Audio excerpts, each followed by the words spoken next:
The Week in Bible Prophecy, a Prophecy Watchers podcast. Hello, I'm Gary Stearman, and I have a marvelous guest today that and I want him to share some of his great knowledge about the nation Israel. He's Avi Lipkin, from Israel, and I consider you an insider, Avi, and it's really good to have you here today. Great to be there, and indeed, 54 years insider. 54 years and counting, and always sort of in the middle of things, in the center of the action, let's put it that way. And I think that the people who are listening to us today want to know something. They want to know what's going on behind the scenes in Israel. What's the real Israel today? Well, I would like to say to people listening or watching that if they would go, now I don't know who's the eager beaver here, but if they would go to the computer and type in the word Knesset, Knesset, they will arrive at a website which will show the results of 25 of Israel's elections, the last 25 elections from day one. And it's very simple, really, that the socialist and communist and pseudo-communist parties in Israel were the majority in 1948-49. Joseph Stalin of the Soviet Union was one of the first to recognize the state of Israel because he was sure that Israel would join the Soviet bloc.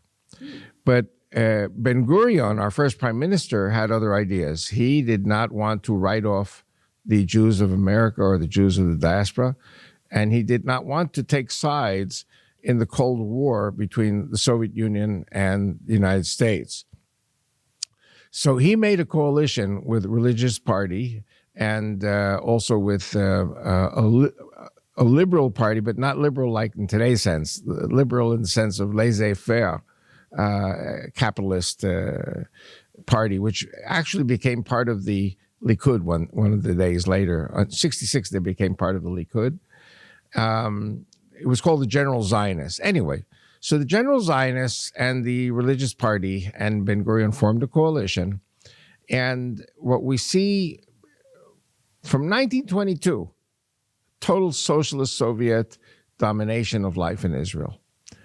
1949, like I said, the creation of the State of Israel, we had our first election. And if you look at the 25 elections coming all the way down to until 1st of November 2022, you see a steady downhill for the socialist parties. And what you see growing is the Nationalist Party and the religious parties. There are many religious parties. And together, the nationalists and the religious make up 64 out of 120 members of Knesset. Back to the very beginning, Knesset. Now, you mentioned that as a log on your computers. It is on Knesset.com. I know Knesset means parliament. Right. It's the Israeli parliament. Right. So is it Knesset.com? No. My personal website is biblicalalliance.com. And the political party, the Bible Bloc Party, has also a website. The Knesset website belongs to the government. But the important thing is look at the numbers, look at the statistics, and you see a steady downhill. People are getting disenchanted with communism and socialism. And the majority of the Israelis today are right-wing and religious. So the problem now is that the vested interests of the last 100 years are being challenged by the up-and-coming religious and nationalist population. I think most of us wouldn't have expected that. We see the world going the other way. But if Israel is sort of having a spiritual awakening of sorts, that's fascinating to me. It must also be added that the army, for example, which has always been dominated by the socialists. Today, 35% of the officers today in the Israeli army are with a kippah, the religious Jews. 50% of the kids in school are Orthodox. In other words, we are going in the direction of a demographic shift, going over to religious and nationalist. That's surprising in a world that is increasingly secular. It really is surprising to hear. Well, it's really very simple. The socialists are used to having one child per family, maybe two. The religious and the conservatives have 3-4 kids per family, or in the case of the ultra-Orthodox, 10 kids per family. And so this is simply the population growth on the right hand of the spectrum is causing the Jews who are more traditional to increase in numbers, and the socialists are less and less and less. And also another thing, the socialists are not really very Zionist. I'm not talking about religion. I'm talking about loyalty to the state of Israel. And so many of them get a job with high tech or something. And if they say, well, you got to go over to Ireland, or you got to go over to the US or some other country, then they just go and they're happy and they stay there because they don't have any ideological commitment to the state of Israel.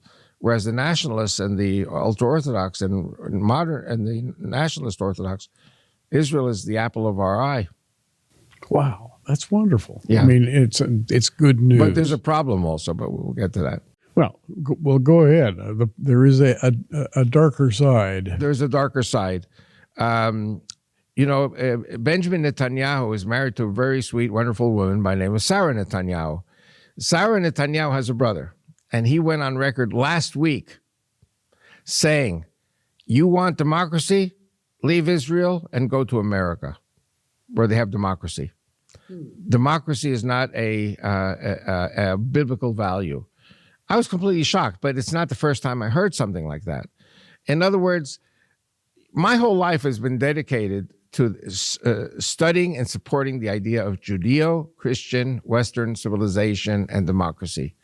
And when I look at history, I look at what the Greeks contributed and what the Romans contributed and the Middle Ages and the Renaissance and all these things that happened throughout history.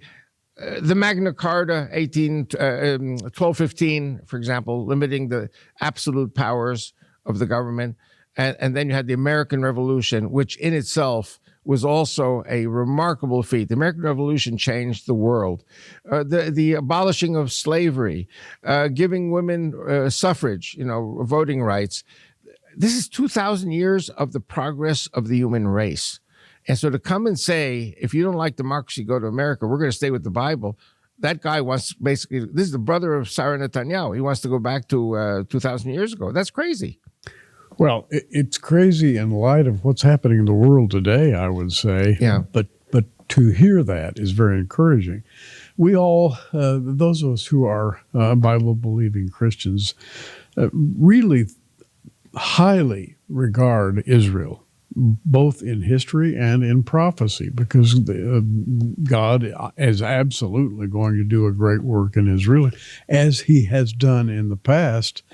And for that reason, we watch Israel very, very closely, because it is God's hallowed ground. And not that the United States is not, but that there's a difference, a big difference. I wanted to say something. I don't know how much time we have left. I see very little time left.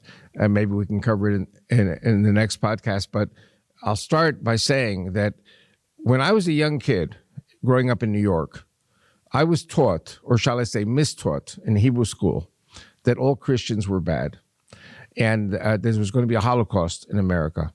A few years ago, my granddaughters came home from school, and their religious teachers, the rabbis, were saying to them, all Christians are bad, and bad things about Christians.